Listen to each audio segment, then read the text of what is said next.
Factory area के इलाका में 4 माह कबल 5 बहनों के इकलौते भाई को अगवा कर लिया जाता है। 18 साला नौजवान को तलाश करने के लिए पुलिस इंतहाई गफलत और लापरवाही का मुजाहिरा करती है और गरीबों से मुबैना तौर पर रिश्वत भी वसूल की जाती है, लेकिन मुगवी का कोई अता पता नहीं चलता। अलबत्ता 4 माह बाद अब पुलिस उनके हवाले उस नौजवान की हड्डियां और कपड़े कर देती है और जिस पर अहले खाना सरापा एहतजाज हो जाते हैं और घर के बाहर ही धरना दे देते हैं।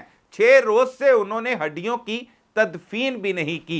वहीं पर चारपाइयां लगाए हुए बहनें कोहराम मचा रही हैं और वजीर आला पंजाब से मुतालबा कर रही हैं कि उनके भाई के कातिल को पकड़कर करार वाकया सजा दी जाए और गफलत बरतने वाले पुलिस अफसरान को भी इसमें सजाएं दिलवाई जाएं ताकि उनको थोड़ा सा सुकून मिल सके। यह अफसोसनाक वाकया किस तरह से पेश आया और पुलिस ने इसमें किस तरह से गफलत और लापरवाही का मुजाहिरा किया, ये तमाम अहवाल बताएंगे आज के इस व्लॉग में। अस्सलाम वालेकुम नाजरीन, मैं हूं सलमान कुरैशी और आप देख रहे हैं मेरा डिजिटल चैनल।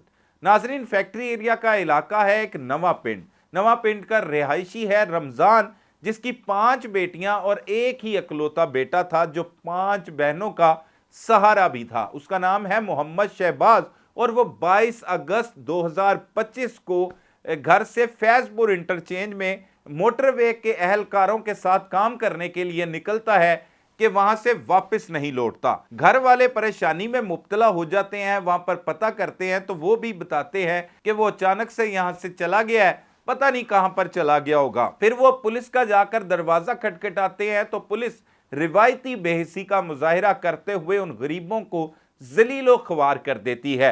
बूढ़ा बाप और 5 बहनें अपने भाई को तलाश करने के लिए हर मुमकिन हरबों का इस्तेमाल करते हैं और अपनी मदद आपके तहत उसकी लास्ट लोकेशन और CDR जो है वो निकलवा लेते हैं, जिससे कॉल डाटा सामने आता है तो पता लगता है कि उसका आखिरी बार राब्ता उसी के एक दोस्त बिलाल के साथ हुआ था।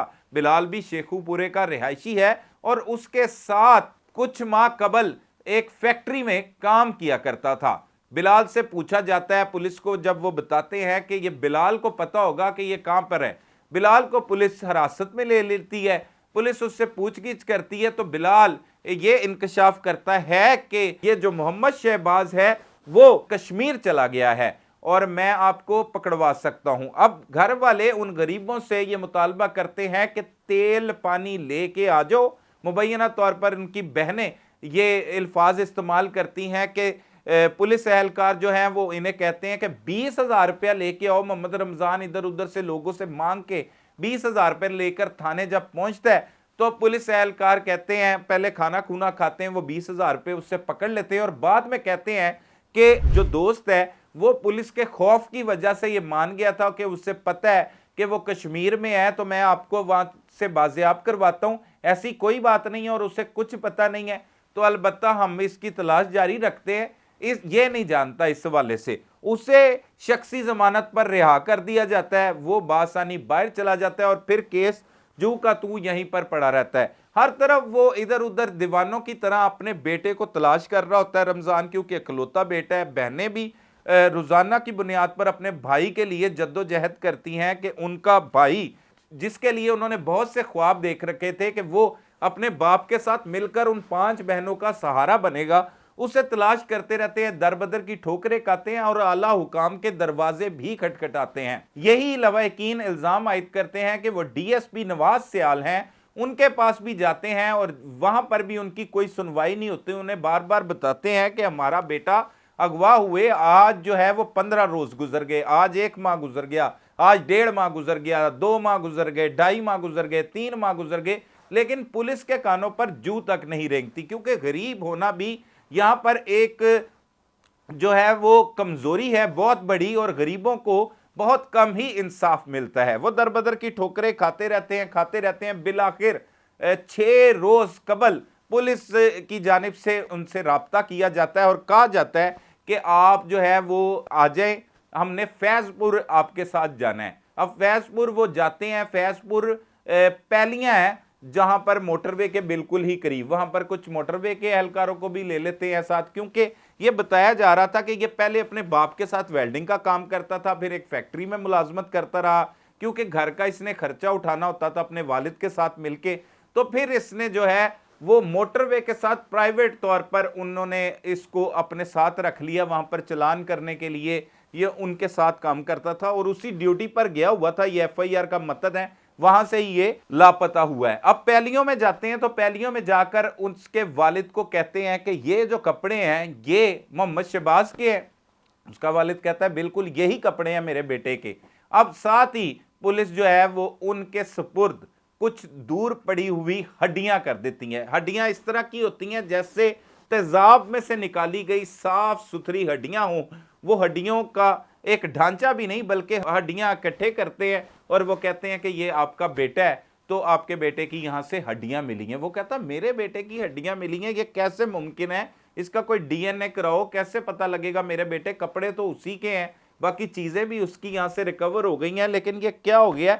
पुलिस को कहता है कि मैंने आपको मुलजिम पकड़वाया था, वो कहां पे है, ये उसी ने मारा होगा। वो कहते हैं कि हम उसे पकड़ लेंगे। पुलिस उसे दोबारा पकड़ती है, उसके बारे में वो जो उसका बिलाल दोस्त है उससे फिर तफ्तीश की जाती है, वो फिर इनकारी होता है और पुलिस कहती है कि वो मुलजिम नहीं है आपका, लेकिन हम आपका मुलजिम ढूंढेंगे। जिस पर जब हड्डियां घर में पहुंचती है, वालिदा, बहनें और वालिद का बुरा हाल हो जाता है, इलाके में कोहराम बरपा हो जाता है और वो चीखते चिल्लाते हुए उन हड्डियों को चारपाई पर बिछाते हैं और उसके ऊपर एक तस्वीर जो मकतूल मोहम्मद शहबाज की है वो रख देते हैं और वहां पर दिन रात अब वो बैन कर रहे हैं। और उनका कहना है कि हमने ये हड्डियों को सुपुर्दे खाक नहीं करना जब तक हमें इंसाफ नहीं मिलता, हमारे भाई के कातिल नहीं पकड़े जाते। तो इस तरह से भी जो वजीर आला पंजाब मरियम नवाज साहिबा, हमारी पुलिस इस तरह के किरदार भी अदा करती है, गरीबों के साथ इस तरह का सलूक किया जाता है। ये नूरशाह चौकी लगती है फैक्ट्री एरिया की और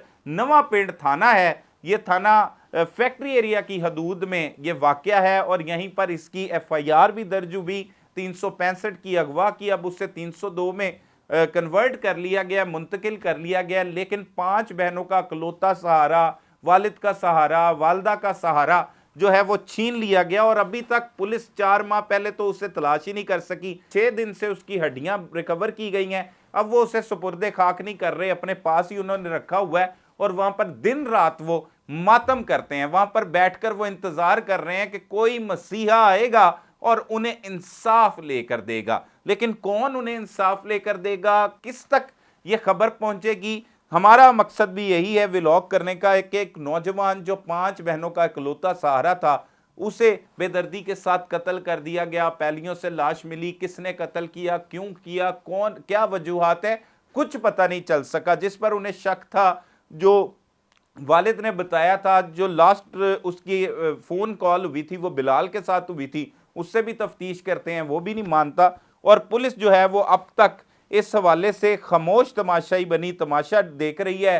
पैंट और ट्राउजर उसने जो पहन रखा था उससे उसके वालिद ने उसे शनाख्त किया है और उनका मुतालबा है कि उन्हें इंसाफ फराहम किया जाए। वजीर आला पंजाब इस वाक़े का नोटिस लें, आईजी पंजाब खासतौर पर यह देखें कि हमारी पंजाब की काबिल तरीन पुलिस किस तरह के कारनामे सरंजाम देते हुए दिखाई देती है, गरीबों के साथ किस तरह से सलूक किया जाता है। वो ये बताते हैं कि 20,000 रुपया तेल पानी कह के उन्होंने इनसे मुबैना तौर पर रिश्वत भी ले ली और फिर उनको 4 माह बाद हड्डियों का तोहफा दे दिया उनके हाथ में। अब वो हड्डियों के ऊपर उसकी बेचारे की फोटो मकतूल की सजाए हुए वहां पर इंसाफ के तलबगार हैं। कौन इंसाफ देगा, कैसे होगा, कौन मसीहा आएगा, कैसे मुल्जमान गिरफ्तार होंगे, ये तो अब रियासत ने ही देखना है और उन्हीं की जिम्मेदारी है।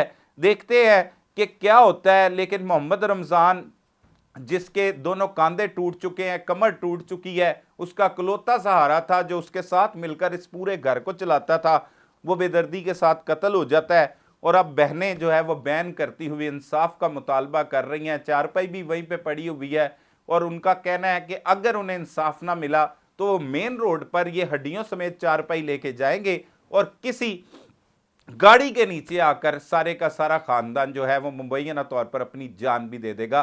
तो लोग इस नहज पर भी पहुंच जाते हैं। इंसाफ ना मिलने की वजह से ये देखना है और इसमें जो कसूरवार पुलिस अफसरान हैं उन्हें भी सजाएं दी जाए, उन्हें भी लटकाया जाए, ताकि उन्हें पता लग सके कि किस तरह से गफलत और लापरवाही बरती जाती है और किस तरह से गरीबों का खून चूसा जाता है, किस तरह उन्हें जलीलो ख्वार किया जाता है, ताकि महकमे में बेहतरी आ सके और मजीद मोहम्मद शहबाज के खानदान जैसा किसी खानदान का हाल ना हो। ये तभी मुमकिन होगा कि जब आप इस तरह की कार्रवाइयां करेंगे, सख्त एक्शन लेंगे और बाकायदा तौर पर इन महकमे में छुपी काली भेड़ों का सफाया करके इन्हें इबरतनाक सजाएं दी जाएंगी। साथ साथ इस मुलजिम को गिरफ्तार करके कैफरे किरदार तक पहुंचाना होगा, ताकि उस खानदान को कुछ तो सुकून मुयस्सर हो कि हाँ, उनके साथ इंसाफ हुआ है। मजीद इस केस में जो हकाइक होंगे उससे भी हम आपको आगाह करते रहेंगे। तब तक के लिए अपने मेज़बान सलमान कुरैशी को इजाज़त दीजिए। अल्लाह ने की बात।